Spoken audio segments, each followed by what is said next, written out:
नमस्कार दोस्तों, मैं हूं दिनेश के वोरा। स्वागत है आपका इस कार्यक्रम के अंदर। दोस्तों, राहुल गांधी का कद तो बढ़ गया, इसमें तो कोई संशय वाली बात नहीं है। कहते हैं ना, जो जीता वो सिकंदर। ये सही बात है। जो जीतता है वही सिकंदर होता है। बोलबाला भी उसी का होता है, ढोल भी उसी के पिटते हैं और भीड़ भी फिर उसी के आसपास जुटना शुरू हो जाती है। दरअसल कामयाबी एक ऐसा घोड़ा है कि सब उसके आसपास रहना चाहते हैं। जब तक आप कामयाब हैं, तो आपके पास आपके चाहने वालों की भीड़ कम नहीं होती है, चाहे वो फ़िल्मी सितारा हो या कोई और हो।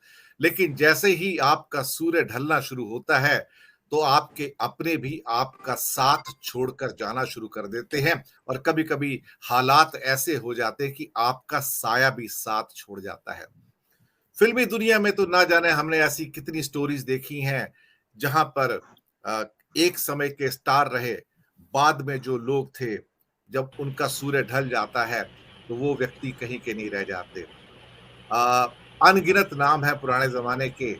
एक ज़माना था, भगवान दादा हुआ करते थे, मुंबई के बड़े स्टार थे, गोविंदा अलारे, और उनके 7 बंगले हुआ करते थे। दादर की चाल से निकले थे, 7 बंगले हुआ करते थे और फिर हालात उनके ऐसे हो गए कि वापस उसी चाल में आ गए और एक अनजानी सी अननोन डेथ उनकी वहाँ पर होती है। ये राजनीति भी ऐसी है कुछ।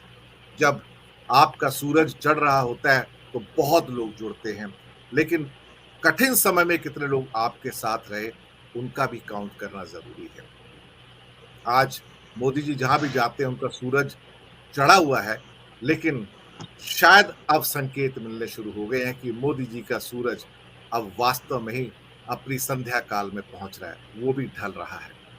लेकिन उसी के साथ-साथ एक और सूर्य जिसे पहले से अस्त कह दिया गया था भाजपा के द्वारा, अब उसका सूर्य चढ़ रहा है और उसका नाम है राहुल गांधी।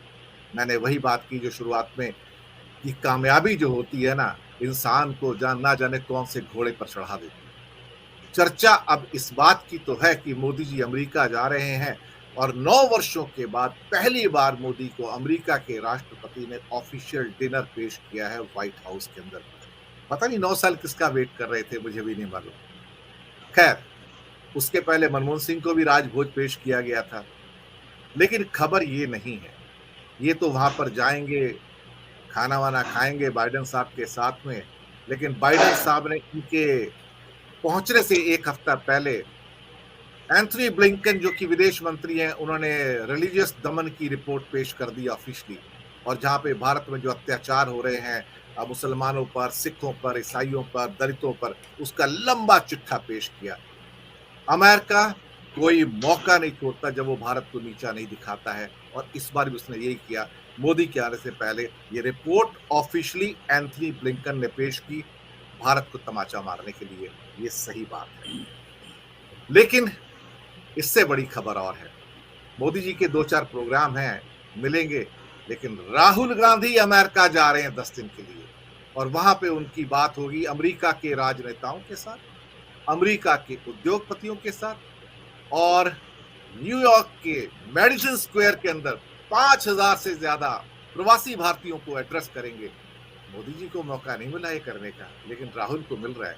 यानी कि वो राहुल जिसको पहले शायद इतना वहां पर रेटिंग नहीं मिलता था, अब वहां भी मौसम बदल रहा है अमेरिका के अंदर और बाद में उनका परिचर्चाएं हैं और सबसे इंपॉर्टेंट परिचर्चा है उनकी कैलिफोर्निया के अंदर स्टैनफोर्ड यूनिवर्सिटी के अंदर ऑफिशियली।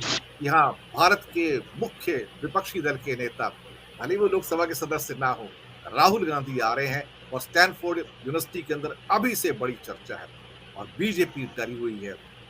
कल ही मेरे कुछ सूत्रों से बात होती है जो भाजपा के मित्र हैं, भाजपा वाले हैं, वो कहते हैं कि पता नहीं इस बार राहुल क्या करेंगे, जाके क्या बोल के आएंगे। तो मैंने कहा मोदी जी जा रहे हैं वहां पर, कहता है मोदी जी जाके आ जाएंगे, लेकिन राहुल क्या डैमेज करेंगे हमें हमें नहीं पता, क्योंकि पिछली बार गएंगे कैम्ब्रिज में डैमेज किया था, इस बार हो सकता बड़ा डैमेज करें। अब उनके पास अमेरिका की और रिलीजियस दमन की जो रिपोर्ट है वो भी साथ है। लेकिन इस बार कर्नाटक की विजय के बाद जा रहे हैं। कैम्ब्रिज में कर्नाटक की विजय से पहले गए थे, ये बेसिक फैक्ट है। इसी विषय पर बात करने की, राहुल का इम्पैक्ट क्या होने जा रहा है। 10 दिन का अमेरिका दौरा है, भाजपा डरी हुई है मैं बातचीत करूंगा वरिष्ठ विश्लेषकों और पत्रकारों से। मैं स्वागत करूंगा गिरीश जोशी जी, डॉक्टर अनिल जैन जी, विवेक देशपांडे जी, आप सबका स्वागत है। नमस्कार और जय हिंद आप सबको। सबसे पहले गिरीश भाई आपके पास, राहुल अमेरिका जा रहे हैं, धरती भाजपा की कांप रही है सर, ऐसा क्या है? कैम्ब्रिज की कंपन तो अभी कम हुए नहीं थे और स्टैनफोर्ड के कंपन शुरू हो गए और मेडिसिन स्क्वायर के कंपन शुरू हो गए हैं। जरा कुछ खुलासा कीजिए सर। दिनेश जी, थोड़ा सा हिस्ट्री में जाके अगर देखेंगे तो ये तो मीडिया की मेहरबानी है कि उन्होंने 2017 और 20 की जो विजिट करी थी और उनके वहां पे जो उन्होंने जो अपना रंग दिखाया था उसको किसी ने हाईलाइट नहीं किया था।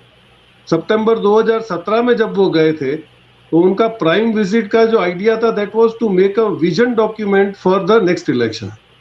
तो वहां से वो किन लोगों से मिले? वो ग्लोबल थिंकर से मिले थे, पॉलिटिकल लीडर से मिले थे, इकोनॉमी और टेक्नोलॉजी इश्यूज पे वो बात कर रहे थे और उनका जो पूरा प्रोग्राम जो ऑर्गेनाइजर था that was we know the person. तो वो खुद ही टेक्नोलॉजी में इतने, श्याम पिट्रोडा जी हैं, he is the pioneer and we know what is his capacity. तो उस वक्त भी जो उन्होंने इंटरेक्ट किया था उसके आने के बाद ही टॉक्ड ओवर इकोनॉमी। आज उसको हम नहीं बता रहे पार्लियामेंट में उन्होंने क्या विजन दिया था, उन्होंने क्या एंटीसिपेशंस, क्या एप्रीहेंशंस दिखाए थे और वो धीरे धीरे फैक्ट होने लगे। उसके बाद उससे भी ज्यादा इंपॉर्टेंट एक विजिट इनका हुआ था 26 मई 2020 को, जब ये वहां पे अपने हार्वर्ड ग्लोबल हेल्थ इंस्टीट्यूट जो है उसके प्रोफेसर हैं आशीष झा जी से बात की थी। तभी we were into that pandemic period. तो उन्होंने पूरा वो कच्चा चीता जो उन्होंने पार्लियामेंट में बोला था कि उनका यही था कि भाई lockdown was not the first solution to this. तो आपने अगर ये वैक्सीनेशन और चेकिंग की अगर सिस्टम आपने बहुत अपराइट कर ली होती तो इतना सारा हल्ला गुल्ला करने की जरूरत नहीं थी। और दो चीजें जो उन्होंने बताई थी कि इसके दो इम्पैक्ट्स आएंगे, one is psychological and other is economical, और वो दोनों इम्पैक्ट्स में से आज भी हमारा देश निकल नहीं पाया। जो राहुल गांधी हमेशा पार्लियामेंट में बोलते रहे लेकिन या तो उनको वो कट कर दिया गया या मीडिया वालों ने उनको तवज्जो नहीं दी। अब ये रूल ऑफ लॉ का जो आपने बताया वो ऑलरेडी इन्होंने शगुफा छोड़ दिया है बिफोर पीएम विजिट्स।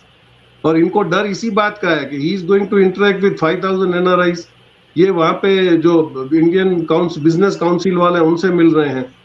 तो लास्ट टाइम भी जब उन्होंने बात करी थी तो उन्होंने ये उनकी सक्सेस स्टोरीज पूछी थी कि वहां आने के बाद वो उनका सक्सेस होने का रीजन क्या था। तो व्हाट एग्जैक्टली दे सेड। ख्याल से आवाज आ रही है विवेक जी के उसके माइक से आ रही है जी। Carry on sir. तो वो जो बिल्कुल जो एंटीसिपेशंस वो दे रहे थे वो बिल्कुल आज प्रूव हो रहे हैं।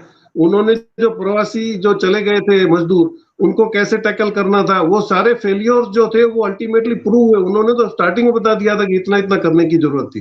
उन्होंने हेल्प करने की कोशिश की तो इनको भी उन्होंने डाउन टर्न कर दिया था। तो ये जब अब ये डिस्कशन होगा और सबसे बड़ा एडवांटेज क्या है कि पीएम वहां जाके मन की बात करेंगे और ये प्रेस कॉन्फ्रेंस करेंगे। जी जी जी और जी जी। हम पिट्रोडा जी ने अगर उसको ऑर्गेनाइज किया है तो यू कैन एंटिसिपेट कि बहुत ही स्ट्रांग और बहुत ही वेल मैनेज क्वेश्चंस आएंगे जिसको ये आंसर करेंगे। तो इनको डर इस बात का है कि वहां पे जाने के बाद जो ये छोड़ के आएंगे उसके पैकेट को अगर अनरिवील करना है तो मोदी जी कैसे कर पाएंगे जी। और ये तो श्योर है, तो ये मान लेना पड़ेगा कि वहां पे कोई प्रेस कॉन्फ्रेंस नहीं होगी, वो ओ माय गॉड करके शायद इंडिया प्रेस बाहर ही खड़ा होगा।